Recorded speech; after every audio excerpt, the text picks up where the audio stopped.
An image of what is presented as an Auschwitz prisoner playing the violin while other inmates are led to the gas chambers. An emotional video recreating the liberation of the Nazi concentration camp, and political messaging commemorating the liberation of Auschwitz-Birkenau. These and other AI-generated images related to the Holocaust have recently been circulating on social media platforms. They all are fake. And sometimes it's quite obvious. But as AI improves at producing reality-like images... So they said this would be paradise, but I've yet to see anything vacation-like. It could eventually become harder to distinguish between what's fake and what are real historical facts and documentation. AI researchers, historians, and memorial institutions are warning that these artificial recreations of historical events distort our collective memory of the Holocaust. Someone who is receiving this is not looking at the real person, and this is something very important, but is looking at a fake image, falsification, lie. And the problem then is you stop believing the things that are real. It's not just the things that are fake that you see and you don't believe, it's the things that are real that you see and you also don't believe anymore. What do these AI-generated pictures and videos do to our understanding of the past? Who is sharing this kind of fake content and for what purposes? And are we entering a new era in which we will no longer be able to differentiate fake narratives from actual historical documented facts? Let's have a closer look. This image, shared on X and Facebook,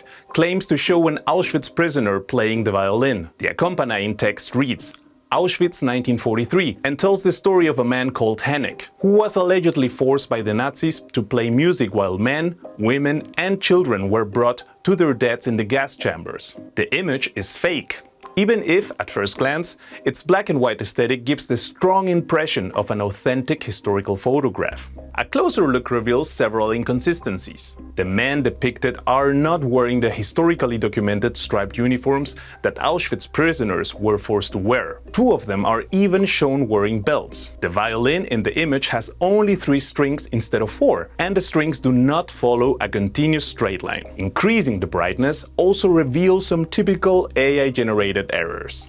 One man's eye is missing, and the hands of another man who appears to be lighting a cigarette are melting together. An OSINT AI detection analysis also confirms that the image was artificially produced. Despite all of this, thousands of users share the AI-generated image, including a well-known American actor. The Memorial and Museum Auschwitz-Birkenau account alerted users about the image, citing the actor's post. It explained that publishing AI-generated pictures of Auschwitz constitutes a dangerous distortion and is disrespectful towards the victims. This is not the first time that the Auschwitz Memorial has encountered such fake images on social media. The images of the real people who were murdered in Auschwitz is part of the story. And here is something that is distorting the historical authenticity.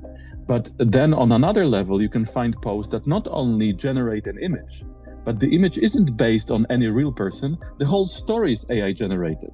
The name, the biography, very personal details that these posts write, and everything is fake. After the memorial's alert, some users reacted deploring the spread of this fake content, but others confessed they had fallen for it. How could this happen? Of course, the level of the Holocaust knowledge is very, very integral. What concerns me is that when we're actually thinking about the users who actually do not have extensive expertise in the Holocaust, I'm not sure that for them it would actually immediately raise this red flag.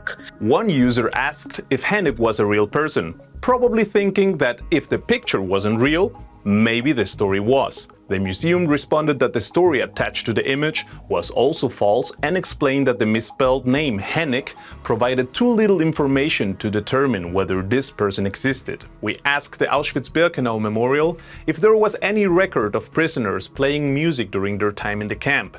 They share with us documented evidence of orchestras in which inmates were allowed to play music. Their main task was to play marches for the workgroups, but occasionally they also had to play and entertain SS officials. This raises the question: if neither the image nor the story were real, could the fake image of a violinist of Auschwitz be understood as a representation of real historical facts? There's a broader issue here about truth and fiction. It's not a falsehood generally to suggest that there were there were cases like this, okay? So in a way, the AI image that we're talking about in this case was emblematic of other cases that were real. The juggernaut for us is that while we can at the moment, if by carefully looking, distinguish between the fake and the real, and thereby sustain this analogy between Holocaust fiction and Holocaust history, soon we won't be.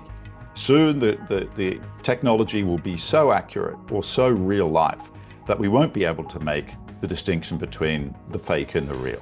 In our research, we also came across this AI-generated video with over 105,000 views on TikTok. The creator asked an AI what the liberation of Auschwitz was like and posted the video on the 80th anniversary of this historic event. The author's account regularly shares this kind of AI-generated recreations of historical events, often accompanied by some comedic elements. The video is clearly labeled as AI-generated and is easily recognizable as such, due to its characteristic AI aesthetics and glitches. It could have been intended as a tribute or to serve an educational purpose. But is it then harmless? The answer is no. And that's because it distorts the memory of the liberation of Auschwitz, the largest extermination camp during the Nazi era. Auschwitz is or was the camp where 1.3 million people were deported, 1.1 million were murdered, and we're talking about Jews, and this is the majority of the victims, but we're also talking about Polish people, Roma people, Soviet soldiers. There were also many smaller groups of victims, whether we'll talk about a few Estonians or 9,000 Czechs or over 130 gay men or Jehovah's Witnesses, around 400 people. Every single one of them is a story and is a real person. Several users who watched the AI-generated video expressed discomfort, pointing out the inaccurate way in which the AI depicted the liberation of Auschwitz. Others, however, didn't seem bothered, and worryingly, some admitted they didn't even know what the video was representing. This once again makes it clear. Users interpret content based on their level of knowledge about a given topic. That we cannot really expect all the potential users of the social media or digital media in general to be experts on the Holocaust memory. And then what it basically creates is this doubt. Is what I'm actually seeing on my screen is authentic representation of the Holocaust? Unfortunately, I fear images like this undermine our memory of what actually happened. I can't not remember that picture, that fake picture I saw of the Pope in a white puffer jacket, a famous fake meme that went viral some time ago. We can't unsee those things, even if they're not real. Concerns are also growing about content creators using AI tools to reanimate historical events. Their motivations are difficult to assess. One possible reason could be the intentional distortion of historical facts to promote specific narratives. You definitely have a group of the actors who probably would actually see the chance to actually distort Holocaust memory. And we also know that the problem of the Holocaust memory distortion is massive. It's also quite closely related to the rise of the anti-Semitism. Those two, unfortunately, go quite closely together. We don't know yet whether this kind of AI-generated technology or images is going to increase Holocaust denial. But there's no doubt that the fear is there. It's been articulated by Jewish community leaders and leaders and directors of Holocaust museums and commemoration sites. The Auschwitz Memorial explains that Holocaust denial can take many forms, from simply ignoring obvious facts by manipulating the sources, through minimizing the dimensions of genocide, to trivializing and rationalizing genocide by analogy, and claiming that it is an acceptable example of the kinds of things that happen in wartime.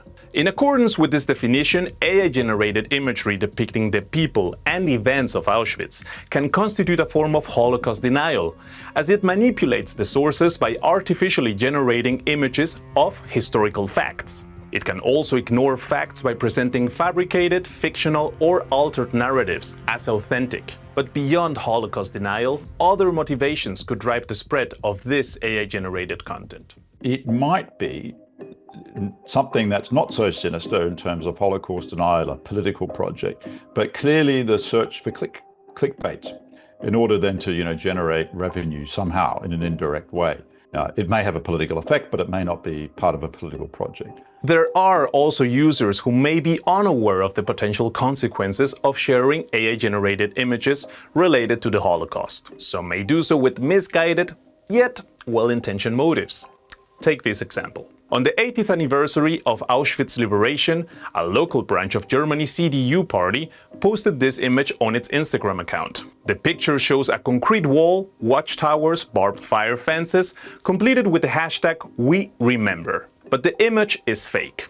With the German elections in full swing at the time, the AI monitoring project Campaign Tracker flagged the image as AI-generated. We traced the source of the image. It was indeed labeled as AI-generated by the image stock platform. This was something the political party failed to mention in its post, thereby distorting the memory of Auschwitz liberation. In an era of seemingly unstoppable technological advancement, and with various actors using AI to recreate history for different possible motives, how can we make sure that people recognize what real history is? We can raise our voices, people can get engaged, media can talk about it, but actually the platform has the tools to look at it from a bigger perspective because they see what is happening on the platform. This is why moderation is so important. This is why reporting is so important, and their reaction is so important. Well, I have three simple words: education, education, education. To be educated is to be skeptical of the sources, to check the veracity of the material we're seeing, and to educate ourselves, to go and check the original source materials as to what was the true history that happened here. The insights of experts combined with the lived experience of affected communities can provide a strong foundation for more effective detection and moderation of AI-generated content. Of course, it's heritage institutions, it's educational institutions, but very, very importantly, it's also survivors. We still have some survivors, and we also still have their families. The instrumentalization of the past with the help of AI tools confronts us with a new and increasingly complex near future. We hope this video has helped highlight the risks that AI poses to the preservation of historical memory. Do you have other ideas on how to face this challenge? Comment below or contact us at factchecking@dw.com. Thanks for watching.